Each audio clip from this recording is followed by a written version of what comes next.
Hey guys, insight number 5, last one of the week. So this is Zechariah 8. We're going to focus on verse 23, but I just want to put out some other things in there. So 10 declarations of the Lord from the Lord are given in this chapter to create imagery of prosperity and peace in Jerusalem, both at that time and in the future. So we hear of Christ saving atonement and advice on how to be a Zion people, because that was a big thing, was to that rebuild and gather theme is what Zechariah is talking about. Verse 8 is particularly lovely. Each of the 10 statements, by the way, comes with thus saith the Lord. So if you want to highlight them out, they're all thus saith the Lord. And then in verse 8 is just a really lovely one. He says, "And I will bring them, and they shall dwell in the midst of Jerusalem, and they shall be my people, and I will be their God in truth and righteousness." It's just a lot of hope in that, and a lot of like that whole gathering speech again. I mean, right above that it talks about people from the east and the west. That's talking about the 10 tribes that were scattered. So it's not just that gathering language and that being together as a Zion people language.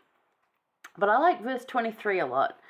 Verse 23, you can take it a couple of different ways, but I really love this because I want to be this kind of person. So anyway, "Thus saith the Lord of hosts, in those days it shall come to pass that 10 men shall take hold out of all languages of the nations, even shall take hold of the skirt of him that is a Jew, saying."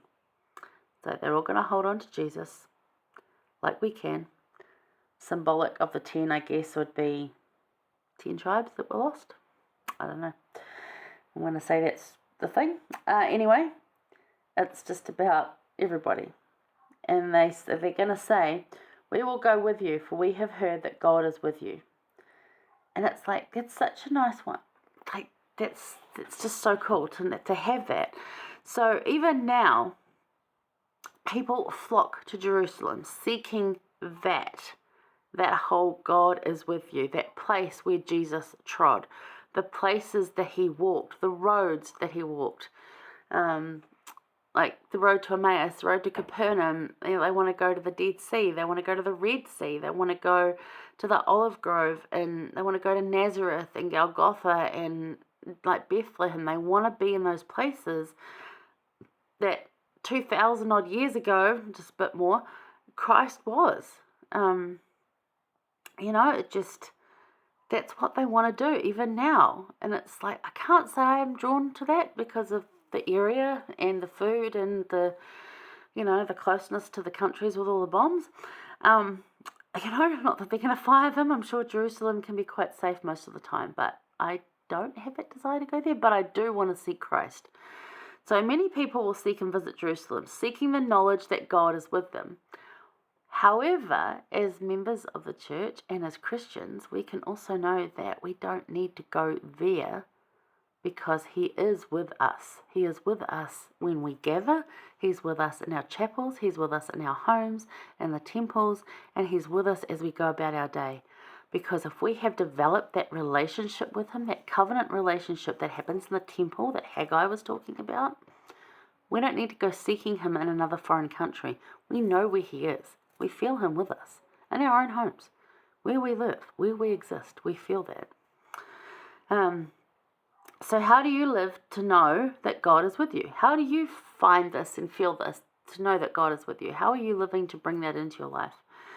And do others see and desire to be around you because they recognize God is with you? So strive to be this way. In other words, do you have covenant-keeping friends that you like to be around because of how they are? And do those friends want to be around you because of the way you are? Do you have that friendship, that group? Now, this doesn't have to be your neighbors or even people in your ward. These can be friends on the other side of the world that you have never physically met. We have this brilliant technology now where we can have these friends through the screens. And they are real, and we can trust them, and we can see them. We're not being catfished. We can tell they're totally legit. They're not crazy people. They're not like stalking us and stealing our bank details. They are our genuine, wonderful friends, and I have made so many of them because I've just reached out through social media and talked to people. And I desire to be around them and to, I'm not going to do things that they do. Some of them have decorated their house for Christmas just beautifully. I'm not putting out any decorations at all. So it's different for everyone. But Do you have friends that are like that, and do you want to be around them? That's the question. Strive to be this way. So, Elder Uchtdorf, he said, God is real. He lives, he loves you. He knows you. He understands you. He knows the silent pleadings of your heart. He has not abandoned you. He will not forsake you. So if you're feeling like you don't have these friends, reach out. They're out there. I'll be your friend. Reach out to me. There's a ton of people that'll reach out to you. Just be genuinely out there and live your best you, knowing that God is with you, and you'll magnetically draw people in that have similar values. It's just what happens. So, hopefully, you've learned some stuff this week. Thank you for being here, and I'll see you next week when we get into Malachi. Bye, guys.